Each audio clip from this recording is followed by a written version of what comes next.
Well, a very good morning from me, Neil Morrice, on this day of Tuesday, the 21st of June. Beautiful weather scheduled for most of the week. I think there could be a little bit of inclement, showery conditions coming in at the weekend. Let's make the best of this glorious week ahead and reflect first before I give you a bet in the 8:40 at Newbury, which will be absolutely free. Let's reflect on yesterday's free bet, who I thought ran an absolute cracker at Windsor, was carried across the track.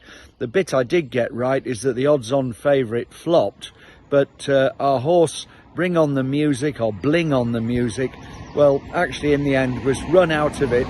And of course the fact that it was I think a neck the winning margin eventually meant that there was no way that the stewards were going to turn it round. But a little bit unfortunate, I felt, to be carried all the way across the track, beaten a neck, but there's nothing you can do about it. I simply believe that these rules need looking at, as was discussed at Ascot last week, in a big way.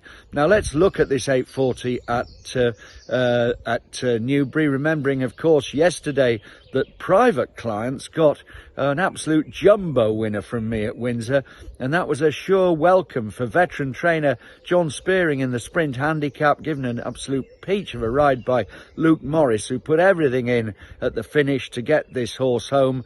An older 8-year-old conceding not only weight but age to his rivals, as game as you like. He was back from 14-1 with one firm into 11-1, and then after a non-runner he was returned 9-1. But it was a lovely touch and a big cash in for private clients, a sure welcome. In this 8:40, the horse that I have on my mind, and hailing from a James Fanshawe stable that I'm hoping will soon start to run into form. It normally does around this time of the season.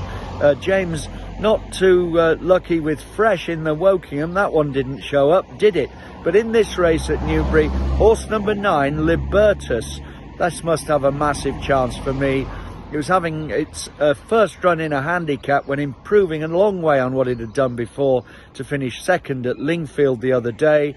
Things didn't go well for him in the race. I think he had to be switched at quite a vital time, and in the end, not beaten far. You could argue that now he can go ahead and get some compensation with a first career win.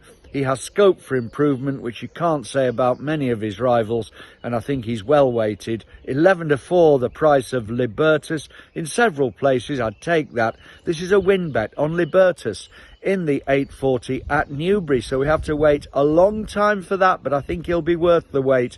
And until tomorrow, when I return to update this message, it's Neil saying bye for now.